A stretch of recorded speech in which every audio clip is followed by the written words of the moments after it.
First of all, a very happy Diwali to everyone watching. Today we are going to build up towards the 2020 Turkish Grand Prix. Now, before we talk about the race, which is today, let's recap what has happened in the practice sessions that preceded it and the all-important qualifying session. Alright, so Istanbul Park, where the race is set to happen, is going to host its first Grand Prix since the year 2011. Now, it's the same circuit that it used to be, but the track is freshly laid, which means when the drivers came into the practice sessions on Friday, they were not able to find the right amount of grip to ensure good performance. Almost each and every driver felt the brunt of low grip levels as all of them went off at some point in time during their flying laps. But both Red Bull cars performed really well in those conditions, and Max Verstappen and Alexander Albon were leading the charts in the free practice session 1 and 2. Then came Saturday. We saw in free practice session 3 that it was heavily raining and all the drivers had to put on their intermediate tires or their full wet tires to practice in those conditions. There was not a lot of running that was being done because you get only a certain number of wet weather tires allocated, and there was a possibility that you might need them for the qualifying session and for the race tomorrow. So there was not a lot of running in free practice 3, but then came the all important and the all exciting qualifying session.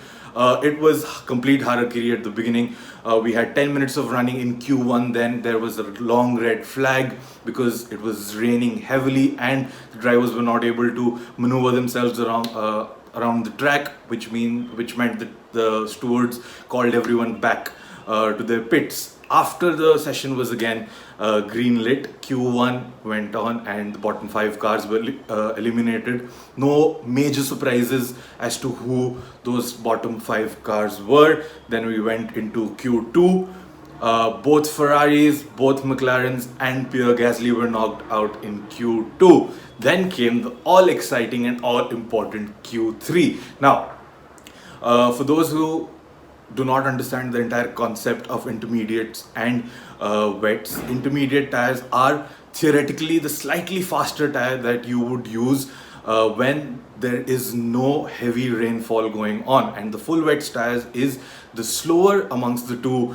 wet weather tires, and those are the tires that you use when there is a lot of standing water on the grid and you need more amount of grip to maneuver through the track. Now, after Q1 and Q2, the track had cleared up a bit, and some of the drivers were going for the intermediate tires and some of them went for the full wet weather tires. Why is this important? Because this decision went on to determine who took pole position. Now, Red Bull, Max Verstappen was looking primed for his first pole position of the season. He put on the full wet tires in his first stint, went on provisional pole, but then saw Sergio Perez from Racing Point take a provisional pole from him, and he went out on the intermediate tires. Seeing that, Verstappen dived into the pits, took on a set of intermediate tires on his car, and then went out on another flying lap. Unfortunately for him, he did manage to get P2, but Lance Stroll, the other Racing Point, whom no one had thought of thus far, because Sergio Perez was the one who was leading the charts up until that point, came out of nowhere and snatched pole position. His first career pole position in as long as he has started his career in the sport. It's the first instance that a Canadian has got a pole position since the year 1997 when Jacques Villeneuve got his pole position. Now, I can't believe that I've talked about this entire video and not once have mentioned the Mercedes cars, because they are the ones who are leading the charts in the constructors title. Lewis Hamilton is primed to win his 7th driver's title this weekend if he outscores Valtteri Bottas by a set number of points, which can still happen. But the Mercedes had no pace.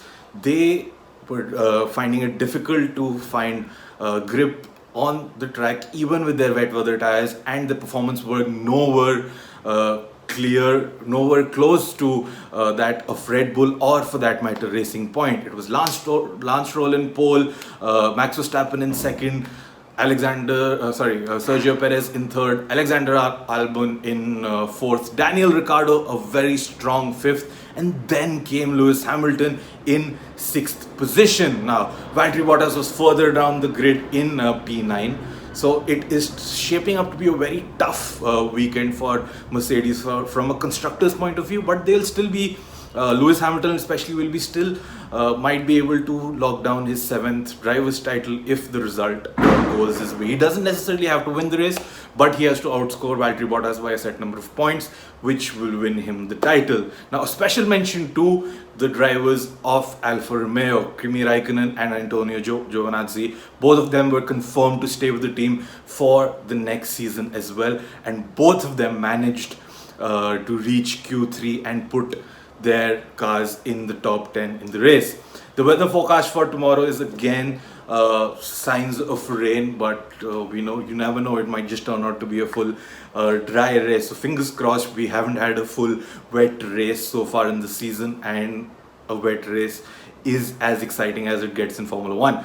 Let's watch the race today, and tomorrow we'll talk about what happens in the race.